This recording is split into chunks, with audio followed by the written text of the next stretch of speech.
Hey guys, coming back at you from Therapy Rocks, and we're talking about the upset that comes with little, and more specifically, we're talking about symptoms of complex PTSD that are listed in the booklet called The Upset That Comes with Little. And today we're going to be talking about extremely poor sense of boundaries. Again, this is so huge for trauma survivors. And if you understand, if you've been paying attention, watching the videos, you understand about child parts.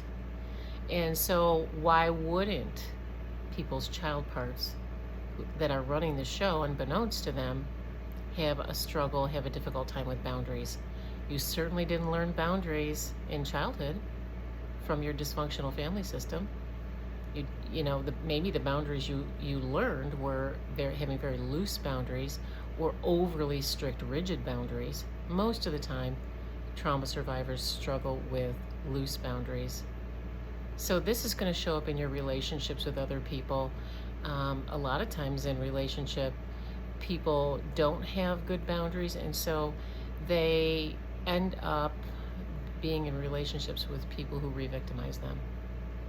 An example of poor boundaries is somebody who, goes out to coffee, with some guy for the first time and just pours out their soul, gives way too much information. There's this immediate attachment that the person has to the other person because, again, it's a child part. It's a child part that's like, maybe this person is going to be my parent. Maybe this person is going to be what I always dreamed of. Maybe this is the one.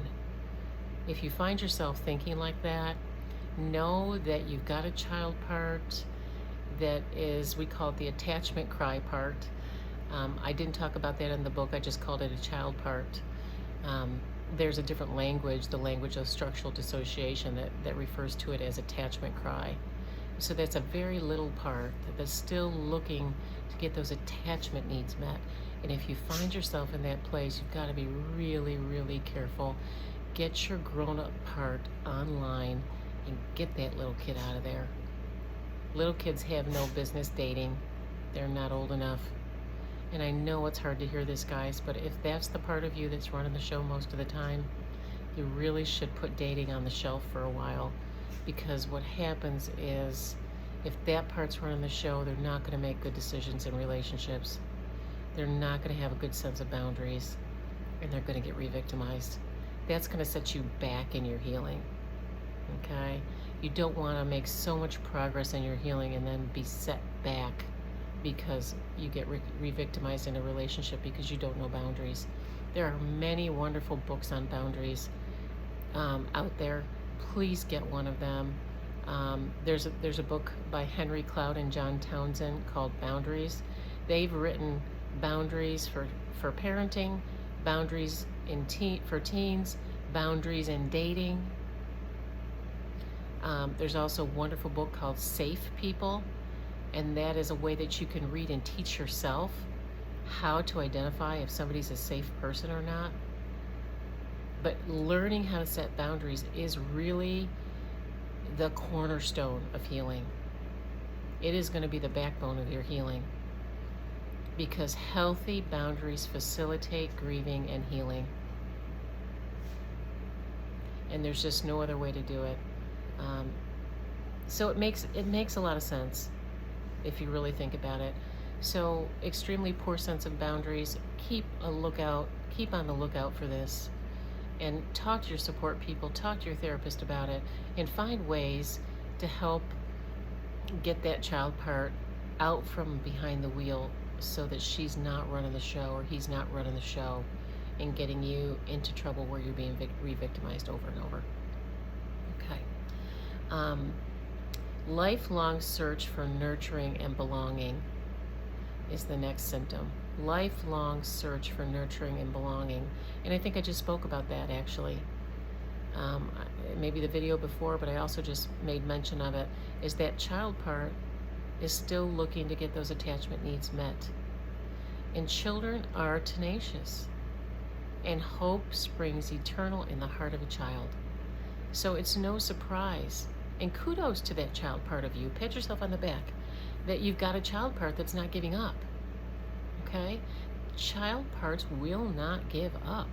They look and look and look, and there's a lifelong search in this. The problem is there's this belief that when they find that person, everything's going to be okay. And so you can see that the tendency is going to be to idealize somebody and put them on a pedestal. And then when you realize, the child part realizes, oh no, he's screwed up, he's not as good as I thought he was, then there's going to be this tendency to devalue the person completely. It's that all or nothing thinking and behavior. Someone's all good or they're all bad. Little kids have not gotten to the developmental phase yet where they can integrate good and bad. We all have good and bad parts. So if you never considered that before, consider it now. We all have good and bad parts. Okay? And part of growing up is learning to integrate those things. So when your husband makes a mistake, you don't kick him to the curb. You realize that he's human, he's not your parent, he's not going to be perfect, and he doesn't belong on a pedestal. So unplug from him. He cannot reparent your parts. Okay. That's all we're going to do for today.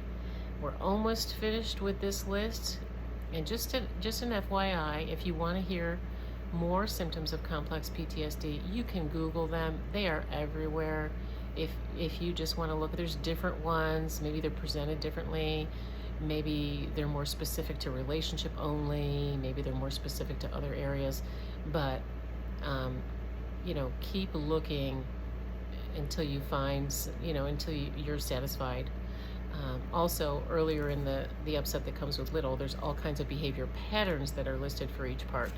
So that's helpful to study those and see where you fit.